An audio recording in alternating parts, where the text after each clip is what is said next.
Well, Donald Trump hosted a dinner for the Qatari prime minister in New York amid the controversy over the IDF strike on Doha.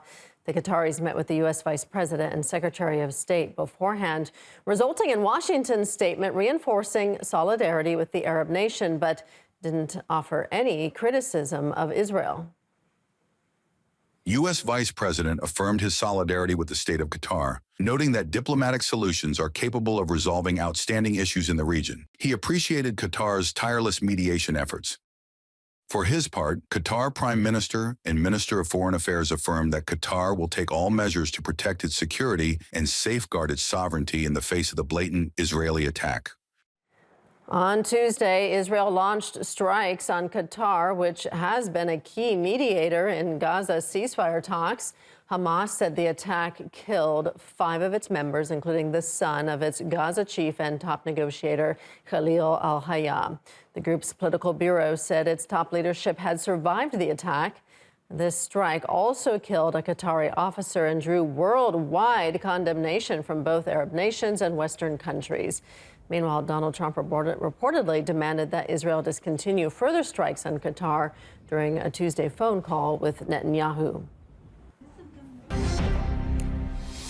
Well, let's cross now to Stephen Sahiounie, a journalist and a political commentator specializing in America's interests in the Mideast. Stephen, good to have you on with us. Tuesday's IDF strike on Qatar has prompted this new round of U.S.-Qatar talks, but a statement after the initial meetings lacked any condemnation from Washington.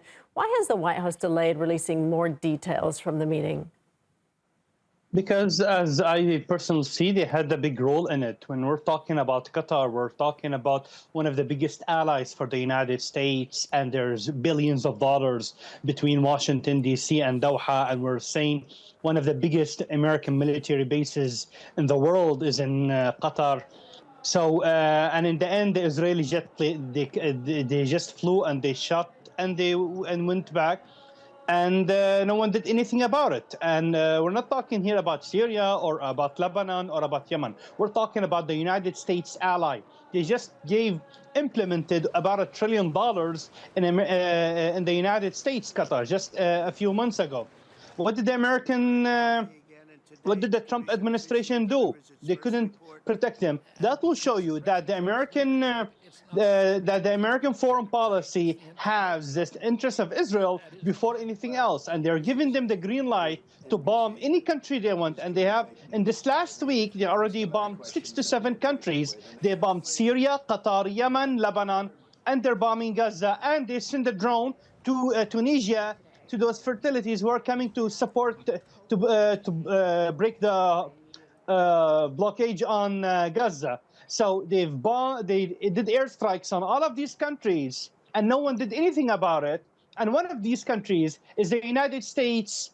We can say the top 5 allies for the United States, economically and militarily, and the United States did nothing to protect them. Then why do they have all of this military base and all of this military equipment doing in Qatar if they're not going to protect them? But in the United States point of view, they have the interest of Israel and giving them the green light to violate international law, to violate and to break the sovereignty of country. They have no problem with that. Do massacre, killing innocent people, but as long as the interest of Israel is going through.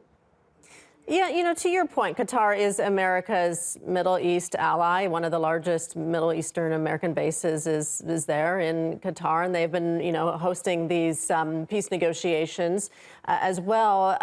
But does that even matter, you think, to Netanyahu? I mean, does he have to try to balance between states in the region that are friendly with the U.S. and his overall objectives?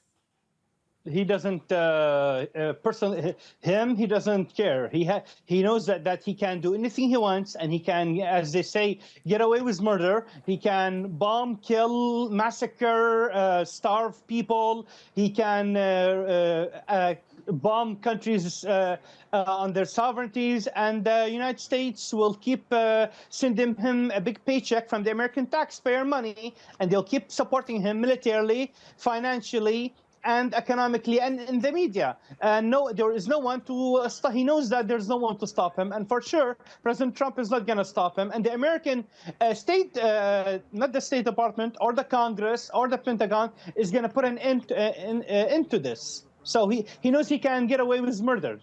All right. Stephen Sahiounie, journalist and political commentator specializing on American interests in the Middle East. Stephen, thank you. Thank you.